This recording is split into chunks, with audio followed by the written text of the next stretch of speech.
Continuamos con el panel de discusión.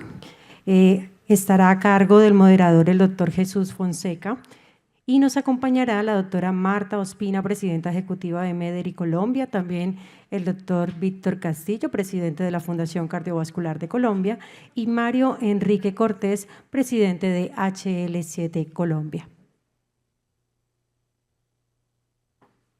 Doctor Jesús Fonseca, nos ubicamos aquí y los demás invitados en las 3 sillas.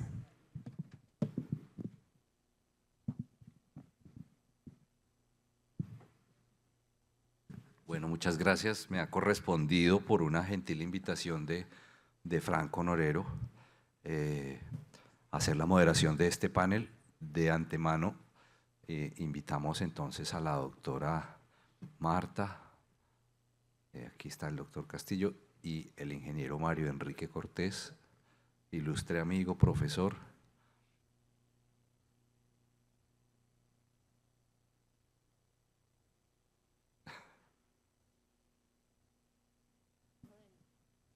Debajo de la foto. Muy bien. Pues bienvenidos todos y muchas gracias, doctor Castillo, por alojarnos hoy en este evento y doctora Marta también por ser copartícipe en la organización. Y vamos entonces a empezar con las preguntas. Este panel como… Me pusieron silla ya. ¿Me pusieron silla? Ahora micrófono. Al micrófono.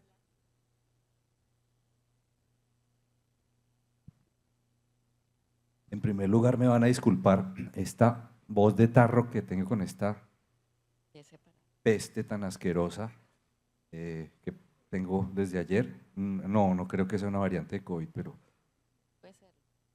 uno nunca sabe. La doctora sabe mucho más de eso que nosotros. Bueno, y vamos a hablar entonces de un tema que nos convoca a todos como prestadores, que es, y que nos da dolores de cabeza todos los días, y es cómo mejorar la eficiencia operativa, la eficiencia financiera de nuestras instituciones. Y voy ya entonces a irme con la primera pregunta, que es para los tres. Entendemos que el doctor Víctor, la doctora Marta tienen trayectorias muy diferentes en diferentes ámbitos, público y privado, y que Mario, por su parte, viene del sector tecnológico y un poco del sector académico, pero la pregunta es igualmente válida para los tres. Y es, todos sabemos que los prestadores de servicios de salud son organizaciones muy complejas, tal vez entre las más complejas por sus procesos, y entre muchos de esos procesos, tanto clínicos como de soporte, ¿en cuáles piensan ustedes las tecnologías digitales pueden aportar mucho mayor valor del que aportan ahora? ¿O en qué procesos críticos de la organización piensan ustedes que las tecnologías digitales pueden agregar más valor? ¿Dónde están esas áreas de mejora de acuerdo pues a sus experiencias? Y sin que me llamen aquí nada malo por temas de género, pues voy a darle en primer lugar a la doctora Marta. Bueno, muchísimas gracias por la invitación y este panel tan interesante. Muchas gracias, doctor Víctor, por alojarnos aquí. Pues qué bonita pregunta, de verdad, porque la transformación digital de los prestadores tiene que ver realmente con la transformación profunda del modelo de atención que tienen. No se trata simplemente de tener herramientas tecnológicas que soporten, no sé, que cojan como los modelos a la antigua o los procesos a la antigua y den algunas soluciones ahí como parchando o como sustituyendo. No, realmente es una nueva manera de hacer las cosas y una nueva manera de pensar. Y cuando las entidades entienden eso, se transforman profundamente. Es como, yo lo veo y lo digo mucho al interior de Mederi como una evolución natural. Una evolución, es como cuando pasar de gatear a caminar, o sea, es una evolución. Y entonces yo en mi cabeza lo ordeno de esta manera. Hay herramientas tecnológicas que tienen una manera de hacer las cosas que soportan la práctica clínica. pero esa práctica clínica, y qué bueno que esta mañana lo nombraron, no vertical, es decir, no por servicio, sino transversalmente a través de la ruta de un paciente, hay otras herramientas que son capaces de mostrarnos cosas que no vemos. Ahorita la charla anterior era muy interesante. Hoy, pues muchos estaban pensando en halogenado, yo no.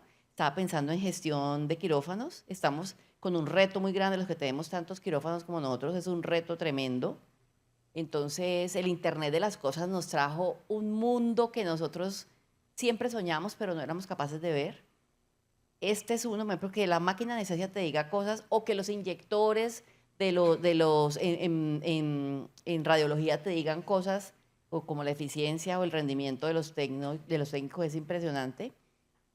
Entonces hay otro mundo relacionado con cómo nos comportamos en las rutas, en nuestra eficiencia y en nuestra dinámica, y por debajo, sin ser el fin, pero sí es una consecuencia, todo el comportamiento administrativo, la capacidad de facturar, la capacidad de medirte, la capacidad de eso. No necesitas cosas distintas, son la misma. O sea, las herramientas tecnológicas simplemente vienen a integrar y a dar información que antes era invisible o que era muy difícil. Yo que me he pasado la vida haciendo modelos matemáticos, había cosas que eran, me acuerdo que había modelos que tenían el 70% de supuestos. Y, o sea, eran un acto de fe, mejor dicho. En cambio, hoy en día no. Hoy en día ese tipo de la transformación digital verdadera, ¿no? Ya da información que antes no podíamos ver. Entonces, a tu pregunta, las áreas que tienen que ver con el segmento de cohortes, para que nos entendamos, pacientes vistos como cohortes, las áreas que tienen que ver con el rendimiento y la eficiencia operativa, y las áreas que como consecuencia se benefician, que son las administrativas. Perfecto, doctora, muchas gracias. Doctor Víctor, desde su experiencia, vasta experiencia ya. Bueno, si nosotros miramos, el sistema de salud colombiano ha sido muy eficiente en el tiempo. Si miramos desde el punto de vista de tarifas, estamos todavía manejando un absurdo manual IS 2001 más tanto. En promedio nacional es IS 2001 más 45. Pero si nosotros miramos desde el año 2000 hasta el año 2001, hasta el 24, la inflación, la devaluación, crecimiento del salario mínimo, es como si en estos 25 años hoy estamos haciendo los procedimientos en una tercera parte del costo que lo hacíamos hace 25 años. Si nosotros sumamos todos esos factores y un procedimiento que costaba $1 hace 25 años, y ese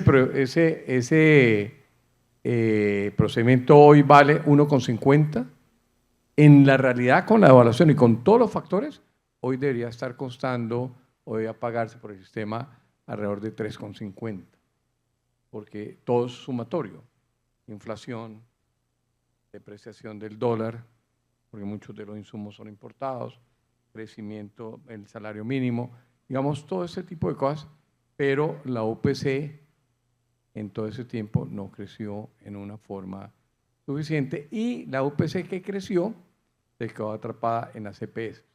A nosotros nos terminaron pagando el valor de un incremento en relación al 2020, al 2000, de un 50% más en promedio en el sistema. Eso quiere decir que hemos sido muy eficientes, porque seguimos haciendo cirugías cardíacas, todos los procedimientos hospitalarios a esos valores. Bueno, ahora eso hasta aquí. Pero avanzar de aquí en adelante en el sistema de salud, necesitamos usar herramientas muy novedosas e impactantes basadas en inteligencia artificial, basadas en manejo de la data, basada en el Internet de las cosas, para poder dar ese salto que necesitamos de mejoramiento. Digamos, hoy disminuir ese 25 o 30% de desperdicio no es fácil hacerlo si no tenemos unas herramientas modernas basadas en inteligencia artificial. Nosotros en la Fundación estamos apostando muchísimo a este tema de la innovación en todas las herramientas modernas y esperamos que en el transcurso de un año, año y medio, que las tengamos todas implementadas, eso nos ayude a bajar el desperdicio del 30% a uno más del 10%. Eso es una meta gigantesca. Si logramos hacerlo, la sacamos del estadio. Pero ahí está el gran reto de poder implementar. Hicimos el curso con el Albert Einstein de eficiencia operacional para 64 personas ya hace 3 años.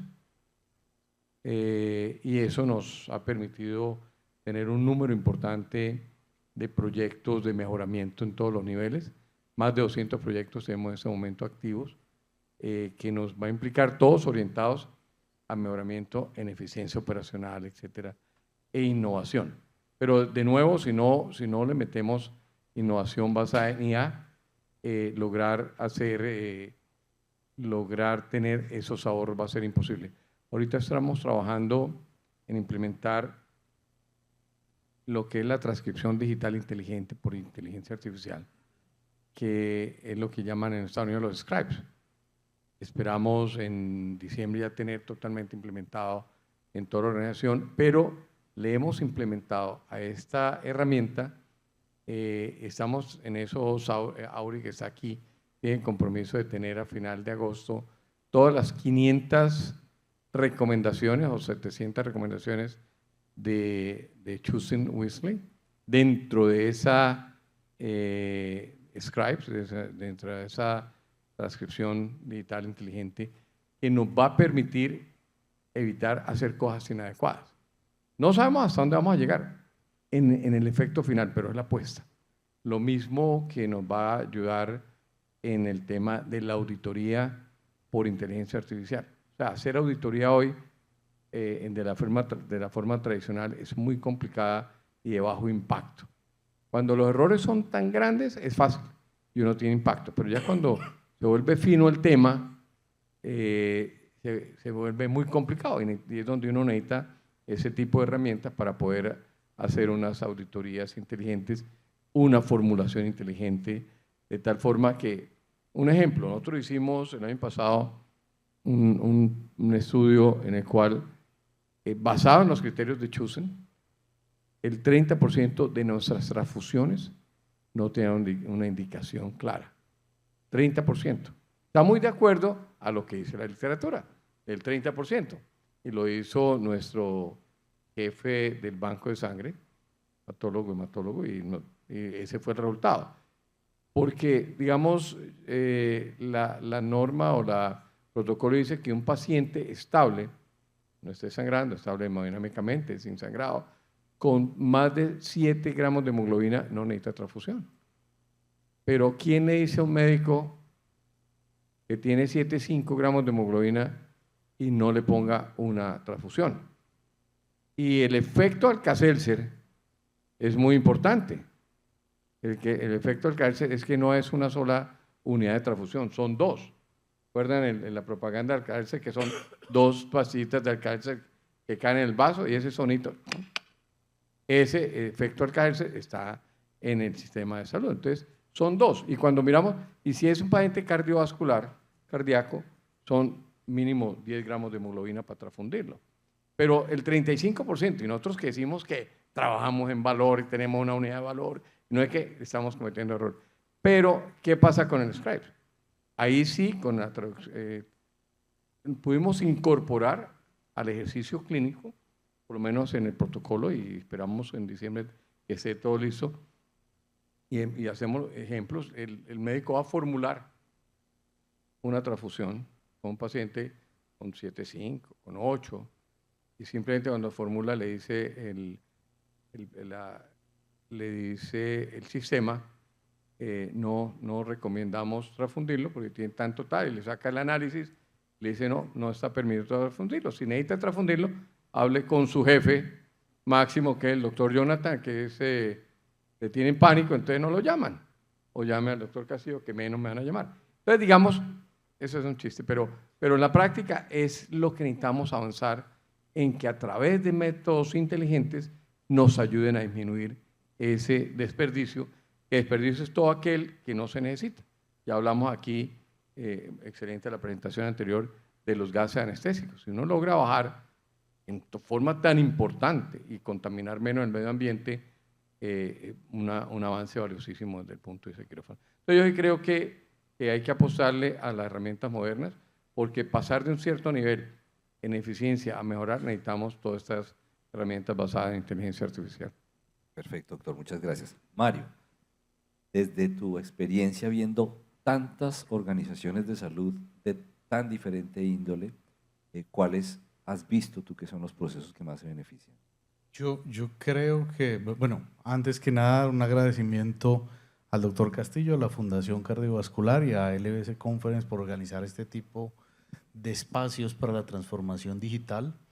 En respuesta a la pregunta, es natural que el sector salud es un sector altamente especializado, y eso tiene como consecuencia que haya una enorme cantidad de aplicaciones para solucionar cada una de las necesidades de procesos. Ya Natalia nos contaba que todas las actividades dentro de los procesos asistenciales y administrativos del sector salud tienen un input de datos y un output de datos que a su vez sirve como información para otras aplicaciones dentro del proceso.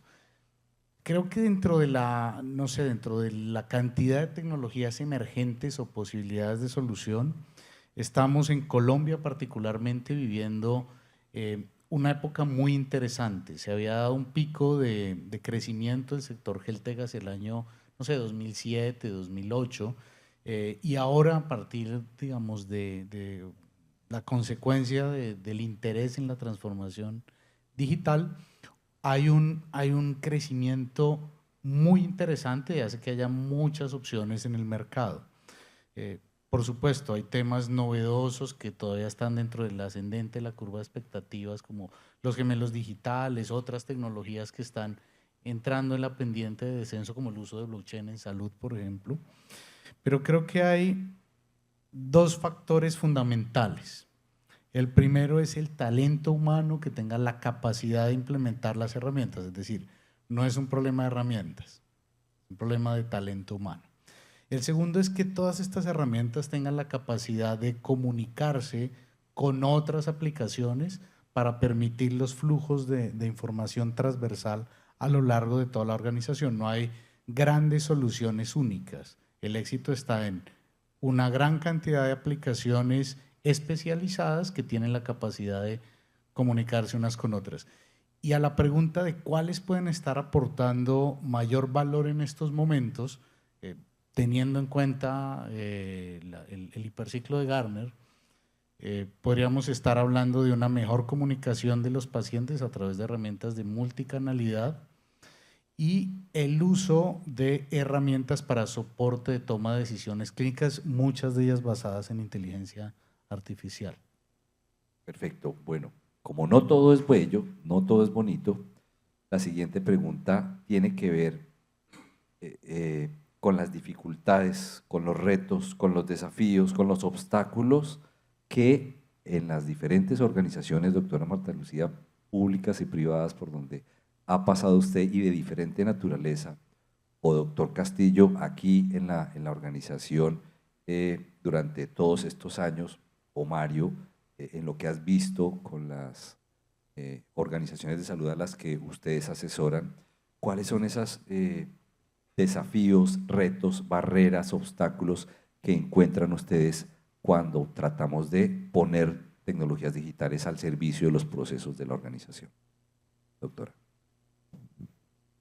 Bueno, esa es una pregunta bien amplia y muy interesante. Si nosotros hablamos del mundo público, yo creo que hay un abismo entre lo que realmente existe y lo que la gente cree que existe. Por ejemplo, yo que he tenido la gran fortuna en mi vida de conocer cosas muy de primera mano, por ejemplo, el inventario de todas las fuentes de información que existen en el sector salud en Colombia, o todas las capas de CISPRO, cómo funcionan todos los observatorios de Colombia, todo el Registro Nacional de Encuestas Poblacionales. Bueno, todo eso son insumos muy valiosos, pero como insumos, pues se quedan como insumos. el ejercicio que fue pensado y planeado, Colombia lo tiene de hecho, de la integración público-privada para el uso, porque esas fuentes tienen que ser consumibles, ¿no? Tienen que, esos siguientes momentos de desarrollo no se dieron, pero entonces el asunto es ¿por qué no se dan? Porque no existe una cultura y una conciencia de la utilidad del uso masivo de los datos. Y mucho menos un concepto de gobierno de datos pensado como el gobierno nacional. O sea, eso es chino para mucha gente. Discúlpeme, la interrumpo, una continuidad desde el punto de vista político. Esa. Y no la hay porque eso no parece relevante, o sea, eso parece como un antojo, como una moda. Entonces, eso al no ser como políticas de Estado, no de gobierno, políticas de Estado, pues hace que haya, y como cada torero trae su cuadrilla, pues claramente eso se pierde. Entonces damos 5 pasos para adelante y 6 para atrás. Entonces eso es muy triste desde ese punto de vista, pero tenemos, o sea, nadamos, por ejemplo, yo lo pienso así, en un océano de datos de 5 centímetros de profundidad, ¿no? Porque claramente al no hacer las capas de la analítica, pues se quedan ahí.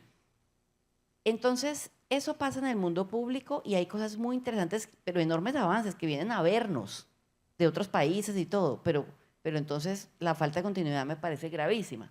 La falta de difusión, la falta de la divulgación para el uso, porque el uso es muy bueno porque el uso mantiene las cosas, mantiene por necesidad de uso. Entonces hay otro factor que es un recelo absurdo al acceso. Una cosa rarísima, la gente cuidando no sé qué, cuando los datos se enriquecen con el uso. Entonces, eso pasa mucho y salto entonces a la alianza público-privada, que no está establecida y depende de los gobiernos o de las personas que estamos en las diferentes entidades. Entonces, nunca antes, nunca como ahora, hemos retrocedido en las alianzas público-privadas. Ahorita que mencionaban en la presentación de HL7, tenemos muchos proyectos importantes. No, tuvimos muchos proyectos importantes. O sea, estoy hablando en interoperabilidad. Entonces, eso es lamentable. Pero entonces, ¿qué? Tenemos que hacer la tarea, todos tenemos que hacerla. Y desde el punto de vista de las entidades también tenemos retos. Un reto que todos tenemos es la Torre de Babel, ¿no? Tenemos cantidad de desarrollos de todas las edades, desarrollos abuelitos, adultos, niños, adolescentes, o sea, de todas las edades, hechos como no había, precisamente no había estándares, ni semánticos ni sintácticos, entonces con una creatividad infinita, lo que sirve, y cosas que son enormemente pegadas a la data, porque además no es que mañana lo quito y vuelvo y empiezo de cero, no, porque son tan pegadas a la data. Entonces eso es una cosa muy compleja. Entonces todas las entidades tenemos ese revuelto, lo hemos ido solucionando afortunadamente con sistemas de interoperabilidad de orden superior que venimos a adquirir para poder unir esa Torre de Babel. Pero entonces sigue existiendo todavía una gran resistencia en el talento humano porque hay una heterogeneidad en la utilidad de las herramientas y todavía un mito como que si la herramienta lo fuera a reemplazar. Entonces, yo creo que es una cuestión, y termino con eso, de tener un plan clarísimo de transformación digital que tiene que ver, yo le digo, aquí están los míos, y yo le digo, 30% de la solución técnica, 70% el reto adaptativo. Y si uno es capaz de hacer ambas, sale al otro lado. Pues muchas gracias, doctora Marta, por sus aportes, doctor Víctor. Bueno, en el sistema de salud duramos mucho tiempo rogándole al gobierno nacional que sacara reglamentación y sacara normas técnicas. Y duramos más de 10 años, diferentes ministros, diferentes directores, y solamente hasta los últimos 8 días de que acabara el gobierno anterior, el ministro logró sacar esa reglamentación. Y menos mal, y eso fue en un foro, en un congreso de HIMSS en Orlando, que él se comprometió ante HIMSS a sacarlo. Y logró, y lo sacamos. Si no, estaríamos en cero, porque en este gobierno no hay, digamos, mayor proclive o mayor intención de avanzar en ese tema. Por lo menos tenemos reglamentación, que eso, digamos, fue un avance importante. y tenemos, ya definió, es que ni siquiera el país había definido cuál era ese motor o cuál era esa herramienta de interconectividad que íbamos a tener. No lo teníamos, ya por lo menos tenemos, y hubo grandes discusiones allá. Entonces, digamos, ese fue un avance importante, pero hasta ahí. Entonces, eso desde el punto de vista de interoperabilidad nacional. Se hizo un par de pequeños ensayos, pero se quedó, y eso nadie se volvió a hablar en el gobierno actual ni en el ministerio. Por otro, que es fundamental, si no hay una interoperabilidad del sistema, pues seguiremos repitiendo exámenes, seguiremos haciendo manejos inadecuados y obviamente malgastando el recurso. Un ejemplo, me gusta poner ejemplos de errores nuestros para que aprendan. Uno habla de las cosas bonitas, pero eso no tiene gracia. Hace poquito, la semana pasada, hubo un problema, no sé, características, y dijeron, no se puede hacer un tomógrafo. Y le dije, pero oiga, ¿cómo es que no? Tenemos el tomógrafo ahí, no, doctor, ahí tal cosa. Entonces, una paciente de Sanitas que le han remitido para un procedimiento abdominal y le han hecho una tomografía en el centro de salud de Sanitas 1 o 2 horas antes. Entonces, el médico de urgencia dijo, no, es que no le podemos hacer la tomografía. Le dije, ¿cómo así que no le podemos hacer la tomografía? ¿Y para qué necesitas la tomografía? La tomografía le hicieron de 2 horas. La herramienta más sencilla es levante el teléfono, como no hay interoperabilidad, llame al médico y dígale, oiga, cuénteme qué le encontró. O averigüe, ¿y por qué nos vamos a parar con la paciente que necesita un procedimiento? Porque, señor médico, usted no coge un teléfono, sino está pidiendo repetir un examen, que además es injusto con el sistema repetir una tomografía, además con el paciente, porque esa reacción no es buena. O sea, muchos de los problemas que tenemos hoy de leucemias es por abuso de exámenes de radiología. Entonces, ese es un ejemplo. No, tipo médico de urgencias, médico general. No podemos porque no hay tomografía. Señor, pero es que está a una llamada de teléfono. Pregúntele a la niña de referencia el nombre, ya se lo busca, del radiólogo y la persona de Sanitas que lo vio. O no pensamos más allá que eso. Entonces, digamos, esos ejemplos. Retos muchos, uno es el talento humano, poder poner a todo el mundo, alinearlo desde el punto de vista de cómo incorporar la tecnología, cómo incorporar todas estas herramientas modernas para que realmente sigamos avanzando. Pero yo pienso como Ana María cuando mostró la primera diapositiva, las dificultades son oportunidades. Entonces aquí me oye todo el mundo decir, bueno, ¿qué es que tenemos tal problema? No tenemos un problema, tenemos una oportunidad de solucionar una dificultad. Entonces sentémonos a mirar cómo solucionamos la dificultad. Pero igualmente heterogeneidad, etcétera. Pero bueno, esas son oportunidades que tenemos para seguir adelante. Y ese era el reto. Cuando nosotros decidimos ser HIMSS y avanzamos, vino la gente de UPMC, que era una persona experta. Nosotros pensábamos que estábamos por ahí nivel 3 o 4, y ya nos hicieron una evaluación, una semana y todo. Y cuando fueron, nos dijeron, sí señor, usted está a nivel 0. Dijimos, ¿cómo así que nivel 0? Todo el mundo cabilargo, aburrido. Les dije, no, pues es una oportunidad, pues estamos en 0, vamos a ver 7, eso no, ¿qué problema hay? Ya por lo menos estamos medidos. Pero antes teníamos una medida psicológica falsa que creíamos que estábamos por ahí en 3 o 4 porque teníamos historia clínica electrónica. Historia clínica electrónica es nivel 0. Entonces, bueno, ánimo, hagámosle. Y lo pudimos lograr 3 años después. Que es como esa base para hacer la transformación digital. Por lo menos la gente empezó a pensar en que era una base fundamental y que eso existía y que había que trabajar en circuitos cerrados y que había que abolir el papel de todos lados. Eso es una transformación mental que es la base para hacer la transformación digital. Doctor Castillo, muchas gracias. Mario, en las organizaciones de salud que asesoran ustedes, ¿cuáles ves que sean los mayores retos, mayores obstáculos cuando se habla de soluciones digitales? Creo que el principal obstáculo siempre es de infraestructura. Hay problemas de gobiernos de datos muy importantes dentro de las organizaciones y el factor principal es humano, no necesariamente tecnológico. Hay que empezar a superar esas barreras, aprender a utilizar la tecnología adecuadamente. Conozco organizaciones que con relativamente poca infraestructura o ciertas herramientas han logrado avances increíbles, y conozco otras que han invertido millones de dólares y no han tenido avances significativos. Lo importante son los equipos comprometidos con actitud de colaboración. Perfecto. En estos 2 minutos que nos quedan, entonces, la pregunta corta que siempre hay en los paneles. Esto es ametralladora. Entonces, la pregunta de ametralladora que tengo, y es, siempre se dice que para lograr mejores eficiencias es importante rediseñar los procesos de la organización. Pero siempre estamos, y ustedes no son ajenos a esta disyuntiva, ¿son primero los procesos o primero la tecnología? ¿O son ambos al tiempo? ¿O son complementarios? O como dice la reina de belleza, bueno, ya saben la pregunta. Entonces, doctora.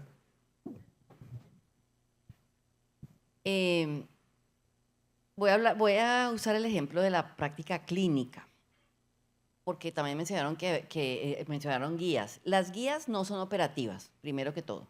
La guía es como decir, el cielo y los protocolos son las aerovías. Entonces, las guías se bajan en protocolos, pero los protocolos no son operativos tampoco.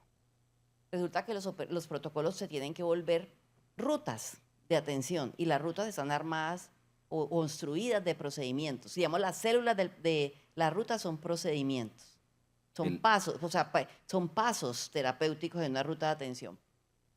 Y eso tiene que ser primero, porque es ahí donde uno debe limpiar, es donde uno debe recortar todo eso que sobra, todo aquello que no agrega valor. Así te digan, lo hemos hecho durante 15 años, pues sí, un año mal y 14 repeticiones malas. Entonces, hay que quitarle todo eso que sobra, es ese momento, porque todo aquello que no agrega valor, si uno no lo limpia ahí, la tecnología viene a mantenerlo. Entonces, por eso es primero la ruta clínica. Y las rutas administrativas son, digamos, complementarias, ¿no? Son derivadas. Pero por ese motivo es que es después la tecnología. Porque uno podría con la tecnología perpetuar, si no las hace correctamente, cosas que no debería estar haciendo. Y es así cuando uno realmente limpia de muchas ineficiencias. Y hay otra tecnología, obviamente, que le muestra las distorsiones de la nota técnica, los costos de no calidad, todo eso. Pero sobre un proceso que fue pensado por humanos, ¿no?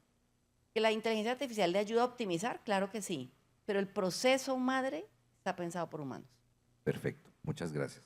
Doctor Castillo, ¿es primero la tecnología, primero el proceso, los dos al tiempo o lo mismo? No, yo creo que depende del análisis que se haga en cada momento. Hay procesos que son de tecnología donde uno tiene que adaptar el proceso, porque la tecnología no se puede adaptar al proceso. Entonces, depende. Pero hay otros en el cual uno tiene que tener un proceso más claro, como dice la doctora Marta, y sobre ese proceso corregido, ideal, montar la tecnología. Pero depende de no puede decir cuál primero huevo o la gallina, depende de lo que estemos haciendo. Perfecto, doctor. Mario, desde su punto de vista ingenieril. Como ingeniero industrial tengo que decir que generalmente primero los procesos. Hay ocasiones en las que la tecnología ha sido también diseñada de acuerdo a buenas prácticas, buenas rutas de procesos que contribuyen a mejorar algunos procesos. O sea, la adopción se vuelve positiva, pero fundamental primero pensar en los procesos y después saber qué herramientas necesitamos para darle curso a las actividades dentro del mismo. Bueno, estimados panelistas, muchísimas gracias por sus respuestas, por todo lo que nos compartieron, por los insights que nos dejaron, realmente muy valioso. Hablo a mi nombre y creo que de todo el auditorio. Y como el cerebro no procesa lo que el estómago no digiere, nos vamos a almorzar todos. Así es.